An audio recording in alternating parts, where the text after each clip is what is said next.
Bonjour, comment échapper à la revanche, voire à la vengeance en cas de perte du pouvoir? Voilà la question à laquelle la reproduction sociale forcée et décomplexée à laquelle nous assistons répond. Conscients du fait qu'une éventuelle rupture rendrait leur retraite difficile et hypothéquer l'avenir de leurs enfants, comme ils le font aujourd'hui avec les enfants des autres, nos barons de 82 s'attellent à léguer le Cameroun de nous tous à leurs enfants. Conscients qu'en cas de rupture, il y aura reddition des comptes et saisie des biens qu'ils ont volés pour reverser dans le patrimoine de l'État. Conscients qu'en cas de rupture, ils finiront soit en prison, soit en exil, fuyant par Campo. Les apparatchiks de 82 ont décidé de braver la honte.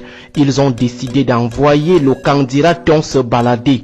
Leurs derniers forfaits sont le parachutage du fils du ministre Emmanuel Sadi et la tentative de positionnement de plus en plus prononcée de Franck Biya comme futur président de la République. On dirait que le Cameroun est la plantation de son père. Ils n'ont plus froid aux yeux parce que c'est leur survie qui est en jeu. Concernant le fils du ministre Sadi, le cynisme dans la passation des rênes du pouvoir aux enfants se précise. Si depuis là, on pouvait encore accorder une présomption de bonne foi à l'ascension fulgurante de l'enfant du ministre Sadi, aujourd'hui, il n'y a plus de doute que ces gens ont décidé de passer à la phase supérieure, faire du forcing, quels que soient les cris du peuple. Le problème avec ce jeune homme n'est pas sa compétence, mais son ascension exceptionnelle, très étonnante lorsqu'on sait que beaucoup sont dans l'administration civile des dizaines d'années avant lui, sans une nomination aussi importante. On se demande s'il est seulement l'élu du Seigneur. En réalité, c'est pas nous qui sommes plus heurtés et frustrés face à ces promotions dignes d'une dictature monarchique, mais plutôt ces anciens adjoints au préfet et sous-préfets, ces sous-préfets qui font du pas sur place sans promotion malgré des dizaines d'années de service sur leur dos. Mais voilà un hier qui connaît des promotions tous les 2 ans. Aujourd'hui préfet du département du Mayo-Louti, probablement gouverneur en 2024. Voilà le Cameroun des fils à papa, le Cameroun des enfants des caciques de l'ogre de 82. Tout pour eux, rien pour les enfants des pauvres, sauf ceux qui acceptent des compromissions sexuelles ou spirituelles.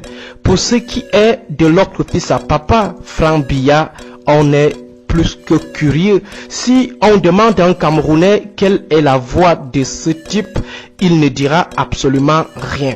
Parle-t-il au féminin ou au masculin? Aucun Camerounais ne le sait, puisque du haut de ses 50 ans, il n'a jamais parlé devant les gens. Ce que les Camerounais savent jusqu'ici de Franck Biya, c'est qu'il est un exploitant forestier. S'il arrive à succéder à son père, il sera alors le premier fils de président sans carrière politique et administrative à devenir président. Jusqu'à récemment, on se disait que Franck Biya ne pouvait pas nous faire ça. Mais depuis là, les appels à succession se multiplient, mais il ne dit rien. Il ne demande pas à ces gens d'enlever son nom dans ces choses, surtout lorsqu'on sait que être cité comme guetteur du pouvoir du président au Cameroun, c'est un sacrilège qui vaut les griffes de l'épervier ou l'excommunication de l'ogre du 6 novembre. Récemment, le ministre Jacques Famondongo a été cité quelque part avec un appel à succession.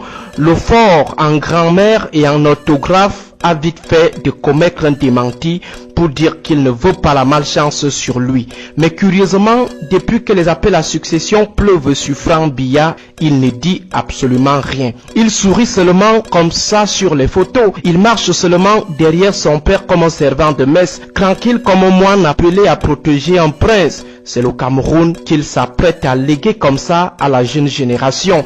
Leurs pères, en nombre insignifiant, ont maté nos pères en grand nombre. Aujourd'hui, leurs enfants doivent aussi mater pendant plus de 40 ans Les enfants des en bas sont là, ricanent comme des enfants de pauvres, il écrit, face aux enfants des riches du quartier. Ces enfants dépaysés, incapables de s'exprimer en français, sont obligés de rire, de ricaner seulement. Voilà exactement ce que font actuellement les enfants des en bas, fauchés face à ce blocage de l'ascension sociale, de l'ascenseur social par les pères des enfants des en haut, face à cette reproduction sauvage qui n'a rien à voir avec celle théorisée par le sociologue Pierre Bourdieu. Dans tous les cas, bon vent à ces enfants bien nés. Biakat bonala, bon début de week-end à tous.